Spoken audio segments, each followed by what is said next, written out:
ফিরে এলাম বিরতির পর। ভোটার তালিকায় নাম বাদ, মানসিক চাপে মৃত্যু, অভিযোগ পরিবারের। ঘটনায় তীব্র চাঞ্চল্য এলাকায়। নিউ মায়ের আশীর্বাদ guest house and community hall সম্পূর্ণ শীততাপ নিয়ন্ত্রিত। পাবেন অত্যাধুনিক এবং আন্তরিক পরিষেবা, যেখানে রয়েছে একসাথে 250 জনের অনুষ্ঠানের জায়গা, প্রশস্ত এরিয়া, 3টি রাস্তা সহ পার্কিং এর সুব্যবস্থা, অতিথিদের থাকবার জন্য পৃথক ঘরের ব্যবস্থা। বিয়ে সহ যে কোনো অনুষ্ঠানের বুকিং শুরু হয়ে গেছে। এখন বুকিং এর উপর রয়েছে 5% ডিসকাউন্ট। নিউ মায়ের আশীর্বাদ guest house and community hall, বাটামোড়, town মার্কেটের পিছনে। ফোন 9932389693 এবং 9153032873। আপনার আভিজাত্য নিউ মায়ের আশীর্বাদ guest house and community hall. Voter তালিকায় নিজের নাম খুঁজে না পাওয়া এবং তা সংশোধনের ব্যর্থতা যে কতটা প্রাণঘাতী তার সাক্ষী থাকল পূর্ব বর্ধমানের পূর্বস্থলী। পাটুলি এলাকায় ভোটার তালিকা থেকে নাম বাদ যাওয়ার জেরে তৈরি হওয়া প্রবল মানসিক চাপ ও উৎকণ্ঠার বলি হলেন 55 বছর বয়সী অরুণ রক্ষিত। পেশায় হকার অরুণবাবুর এই আকস্মিক মৃত্যুতে গোটা এলাকায় শোকের পাশাপাশি তীব্র ক্ষোভের সৃষ্টি হয়েছে। পরিবার সূত্রে জানা গিয়েছে, সম্প্রতি প্রকাশিত ভোটার তালিকায় দেখা যায় অরুণবাবুর নাম নেই, অথচ তার পরিবারের অন্যান্য সদস্য, মা, ভাই এবং মেয়ের নাম তালিকায় বহাল রয়েছে। এরপর থেকেই এক অজানা আশঙ্কায় কুঁকড়ে গিয়েছিলেন তিনি।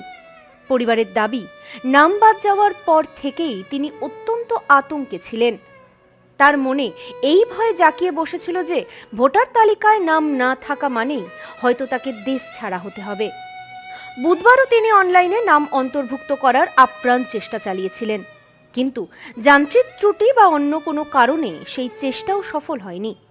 বাড়ি ফিরে তিনি মানসিকভাবে ভেঙে পড়েন এবং প্রবল উদ্বেগের কারণে আচমকাই অসুস্থ হয়ে পড়েন তিনি। চিকিৎসকের কাছে যাওয়ার আগেই হৃদরোগে আক্রান্ত হয়ে মৃত্যু হয় তার। স্থানীয় বাসিন্দাদের মতে, ভোটার তালিকা সংক্রান্ত এই প্রশাসনিক জটিলতা তাকে মানসিক খাদের কিনারায় ঠেলে দিয়েছিল। মৃত অরুণ রক্ষিতের আত্মীয় ভোলানাথ রক্ষিত জানান, অনেক চেষ্টা করেও তালিকায় নাম ওঠেনি। শেষ পর্যন্ত তালিকা থেকে নাম বাদ চলে যাওয়ায় মানসিকভাবে ভেঙে পড়েন সে। তারই পরিণতি এই মৃত্যু। একটু মানসিক দ্বিধাগ্রস্ত হয়ে গেছিল ভোটে নাম না ওঠার জন্য। বহু চেষ্টা করেছে, তা সত্ত্বেও নাম ওঠেনি। যখন লাস্ট পর্যন্ত ওনার নামটা ডিলিট হয়ে গেছে, তখন সেখান থেকে হতাশাগ্রস্ত হয়ে গেছে, মানসিক অবসাদগ্রস্ত অবস্থায় খাওয়া দাওয়া বন্ধ করে দিয়েছে। এমতো অবস্থায় ওনার মেয়ে কালকেও বোধহয় অনলাইন করতে গিয়েছিল, অনলাইন থেকে চলে আসার পরে সন্ধ্যেবেলায় এসেছে, ওটাও কাজ সাকসেসফুল হয়নি। তারপরে উনি আরও ভেঙে পড়েছেন। তারপরে উনি রাত 10টার সময় ওনার স্ট্রোক। কি নাম ওনার? অরুণ রক্ষিত। অরুণ রক্ষিতের মা জ্যোৎস্না রক্ষিত জানান, 2000 সালে বাড়ি না থাকায় ছেলের নাম তখন ওঠেনি। এখন অনেক চেষ্টা করেও নাম না ওঠায় দুশ্চিন্তায় অসুস্থ হয়ে যায়। তারপরেই এই ঘটনা। এখন এই ভোটের এই কাগজপত্র নিয়ে চিন্তায় কোথায় কোথায় কি করতে হতো না হতো, দৌড়ে দৌড়ে বেরিয়েছে, মেয়েকে নিয়ে বউকে নিয়ে বেরিয়েছে, কোথাও কিছু করতে পারিনি। অনলাইন না কি বলে আমি অত বুঝি না বাবা, এইসব করতে গিয়েছে। দিয়ে আবার কালকেও গিয়েছে শরীর খারাপ নিয়ে, দিয়ে ওই শরীর খারাপ নিয়ে যেতে আসতেই ওর মানে শরীর আনচান করছে।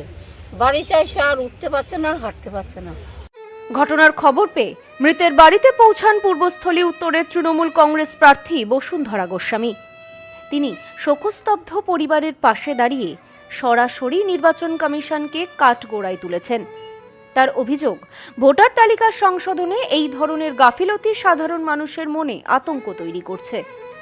সার্ভে বা তালিকা তৈরির ক্ষেত্রে নির্বাচন কমিশনের আরও সংবেদনশীল হওয়া উচিত ছিল। এসআইআর বা নথি যাচাই সংক্রান্ত যে জটিলতা তৈরি হয়েছে তা সাধারণ মানুষের মনে প্রাণহানির মতো প্রভাব ফেলছে। উনি নিজে বহুবার চেষ্টা করেছেন নামটা তোলার, যাতে নামটা উঠতে পারে। ওনার মেয়েকে নিয়ে গিয়েছিলেনও মেটতলা পঞ্চায়েতের কাছে, অনলাইনে বহুবার চেষ্টা করেছেন। আর ফ্রাস্ট্রেশনটা, হতাশাটা ধরে রাখতে পারেননি, হার্ট অ্যাটাক করে গেছেন। অরুণ রক্ষিতের মৃত্যু কেবল একটি পরিবারের ক্ষতি নয়, বরং এটি ভোটার তালিকা সংশোধন প্রক্রিয়ার ত্রুটি ও প্রশাসনিক উদাসীনতার দিকে আঙুল তুলে দিয়েছে। স্থানীয় বাসিন্দাদের প্রশ্ন, কেন বারবার চেষ্টা করার পরেও একজন সাধারণ নাগরিক তার ভোটাধিকার নিশ্চিত করতে পারছেন না? Bureau report, news no man's land.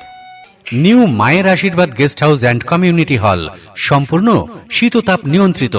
পাবেন অত্যাধুনিক এবং আন্তরিক পরিষেবা, যেখানে রয়েছে একসাথে 250 জনের অনুষ্ঠানের জায়গা, প্রশস্ত এরিয়া, 3টি রাস্তা সহ পার্কিং এর সুব্যবস্থা, অতিথিদের থাকবার জন্য পৃথক ঘরের ব্যবস্থা। বিয়ে সহ যে কোনো অনুষ্ঠানের বুকিং শুরু হয়ে গেছে। এখন বুকিং এর উপর রয়েছে 5% ডিসকাউন্ট। নিউ মায়ের আশীর্বাদ guest house and community hall, বাটামোড়, town মার্কেটের পিছনে। ফোন 9932389693 এবং 9153032873। আপনার আভিজাত্য নিউ মায়ের আশীর্বাদ guest house and community hall.